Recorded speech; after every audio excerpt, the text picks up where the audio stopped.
और माननीय प्रधानमंत्री जी का जो संकल्प है 2047 तक विकसित देश बने, और प्रधानमंत्री जी ने एक बात और कही कि देश में 1 लाख गैर राजनीतिक युवाओं को पार्टी से जोड़ना।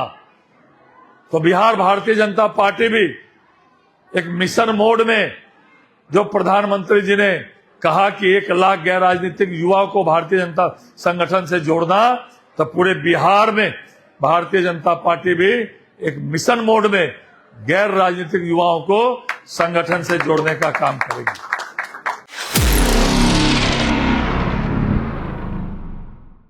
था अब किसानों को क्या रेट मिल रहा है, अब किसानों को क्या रेट मिल रहा है, अब किसानों को क्या रेट मिल रहा है, और पहले कितना उत्पादन होता था, अभी क्या स्थिति है, कितना किसानों का आमदनी बढ़ी।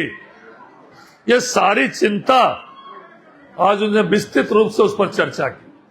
साथ ही मधुबनी पेंटिंग मतलब मिथिला और पूरे बिहार में को कैसे आगे बढ़ाया जाए, ये माननीय प्रधानमंत्री जी ने विस्तृत चर्चा की है।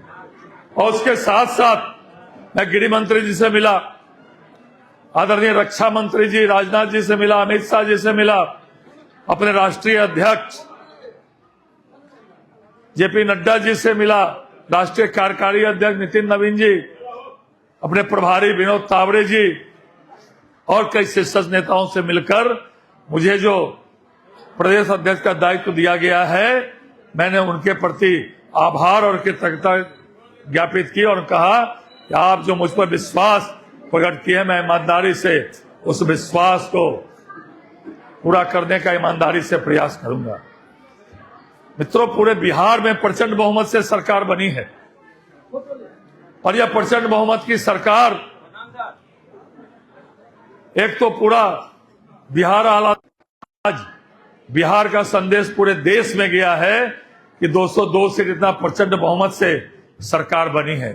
लेकिन प्रचंड बहुमत से सरकार बनी, आगे इस बहुमत को संभाल के रखना और पूरे बिहार ने जो एनडीए सरकार पर विश्वास किया है, उस विश्वास पर सरकार खरा उतरे, इसके लिए भारतीय जनता पार्टी का पूरा बिहार प्रदेश माननीय प्रधानमंत्री जी के भारत सरकार के कार्यों को और बिहार के सरकार के एनडीए के कार्यों को कार्यकर्ता के माध्यम से जन जन तक पहुंचाने का काम भारतीय जनता पार्टी बिहार प्रदेश करेगी। और माननीय प्रधानमंत्री जी का जो संकल्प है 2047 तक विकसित देश बने, और प्रधानमंत्री जी ने एक बात और कही कि देश में 1 लाख गैर राजनीतिक युवाओं को पार्टी से जोड़ना। तो बिहार भारतीय जनता पार्टी भी एक मिशन मोड में, जो प्रधानमंत्री जी ने कहा कि 1 लाख गैर राजनीतिक युवाओं को भारतीय जनता संगठन से जोड़ना, तो पूरे बिहार में भारतीय जनता पार्टी भी एक मिशन मोड में गैर राजनीतिक युवाओं को संगठन से जोड़ने का काम करेगी। और दरभंगा में मुझे आज ये सब दिया है, दरभंगा का और द्रुत गति से विकास, दरभंगा में कैसे ज्यादा से ज्यादा रोजगार का साधन सृजन हो, नए नए बड़े बड़े उद्योग लगे, और उद्योग के साथ साथ कैसे दरभंगा तो मेरी जन्मभूमि और कर्मभूमि है, तो पूरे बिहार की चिंता करने के साथ साथ दरभंगा की विशेष चिंता हम लोग मिलकर जरूर करेंगे, ये मैं आपको बताना चाहता हूं। 10 के 10 जनप्रतिनिधि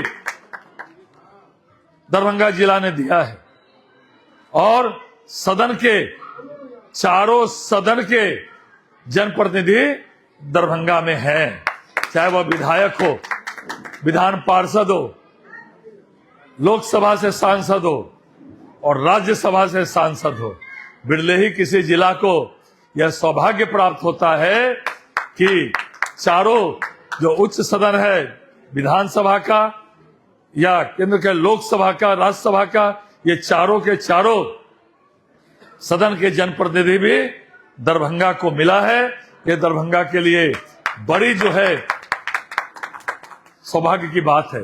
इसलिए ज्यादा वक्त नहीं लेते हुए मैं इतना ही कह सकता हूं कि मैं बिहार के किसी जिले में भी प्रवास करूं, पूरे बिहार घूमूं, लेकिन बिहार तो प्राथमिकता में है ही, दरभंगा जिला मेरी प्राथमिकता में रहेगा।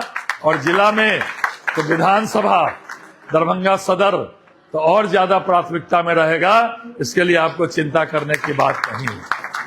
तो ज्यादा वक्त नहीं लेते हुए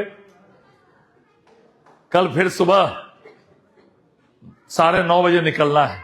राष्ट्रीय कार्यकारी अध्यक्ष, जब मैं आपसे बात कर रहा हूं तो राष्ट्रीय कार्यकारी अध्यक्ष पटना की धरती पर उतर रहे हैं। प्रोटोकॉल है कि जब राष्ट्रीय कार्यकारी अध्यक्ष या राष्ट्रीय अध्यक्ष आते हैं तो वहां के प्रदेश अध्यक्ष को रहना पड़ता है। लेकिन कल मैं उनसे मिला, उन्होंने मुझे निर्देश दिया कि नहीं, आप सीधे दरभंगा में तैयारी है, आप कार्यक्रम कैंसिल मत करिए, सीधे दरभंगा जाइए और फिर पटना आइएगा। तो उन्होंने यह निर्देश दिया, तो मैं आज आपके बीच में आया, नहीं तो हो सकता है मुझे यह कार्यक्रम स्थगित करना पड़ता। लेकिन मैं आ गया। कल और परसों सुबह वो वापस जाएंगे, कई कार्यक्रम है, उसमें मैं उनके साथ रहूंगा। और 31 तारीख को दरभंगा जिला का स्थापना समारोह, 31 दिसंबर को ही दरभंगा जिला का स्थापना हुआ था, तो उस स्थापना समारोह में फिर पुनः मैं दरभंगा आऊंगा। इतना भव्य आज स्वागत किया गया। मैं बार बार यह बात कहता हूं कि कार्यकर्ताओं से स्नेह से जो मिलता है, उसमें विश्व का कोई भी सम्मान कार्यकर्ताओं के स्नेह के सामने फीका है। और राजनीति में मैं इतना ही कहना चाहता हूं सभी को, राजनीति में धैर्य रखना चाहिए। और राजनीति में